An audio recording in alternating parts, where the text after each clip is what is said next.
Hey guys, I am coming to you from our farm today, and we're going to talk about the equipment you're going to need to set up your new beehives. So first up on our list is going to be a bottom board. So this is the bottom board we're going to use. You can tell this is obviously used, and it's just what I had. The majority of our equipment is on our bees right now. So we're going to use this. This type of bottom is called a screen bottom because it's got this wire mesh in it.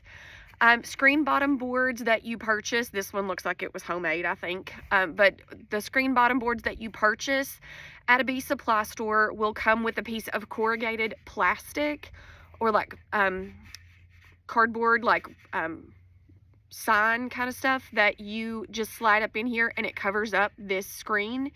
In the winter, I'll be honest with you, I don't cover it up in the winter, and the bees do fine. You'll hear a lot of beekeepers say that they don't cover them up. This I like because it helps with varroa mites. I feel like it does a better job. Your bees have a little more help with varroa mites if this bottom is open. So that's the kind that I like to purchase. Now I have purchased and still use solid bottom boards, so it's just a solid piece of wood.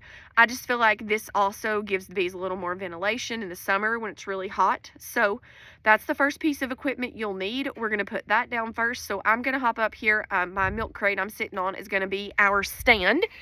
So we're going to use that first.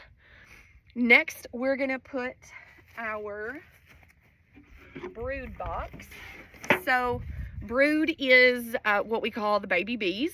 So our brood box is going to be the next thing that goes. Now this one is a deep, so I'll show you what I mean when I say deep, but it's got some grooves cut in it. You can see right here on the edge. That's where our frames are going to go. So I'm just going to put this right on top of our bottom board. Okay, and you won't fasten that on there or anything. We don't screw it on, nothing like that. It just stacks up. Okay, after this, you're going to add frames.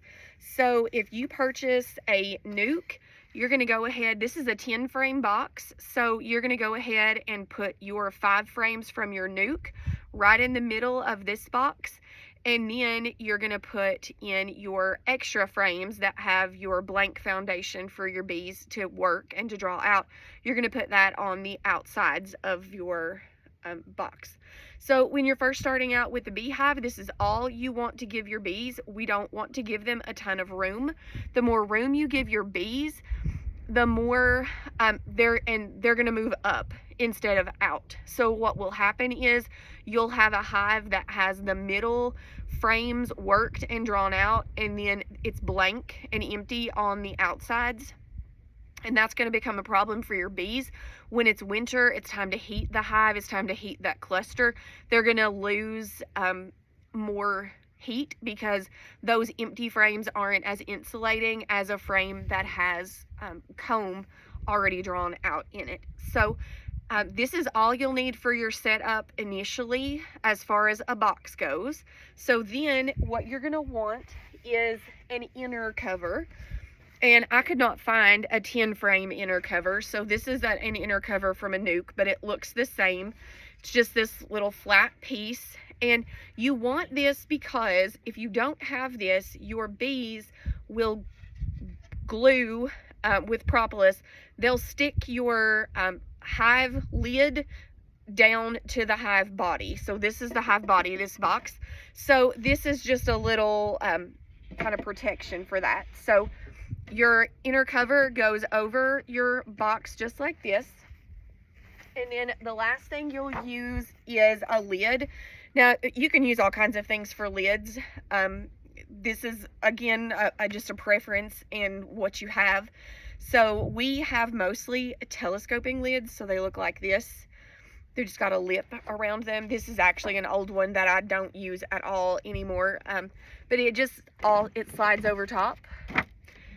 And there you go, they're done. We typically put a brick, a rock, something on top of them, just so the wind doesn't catch that lid.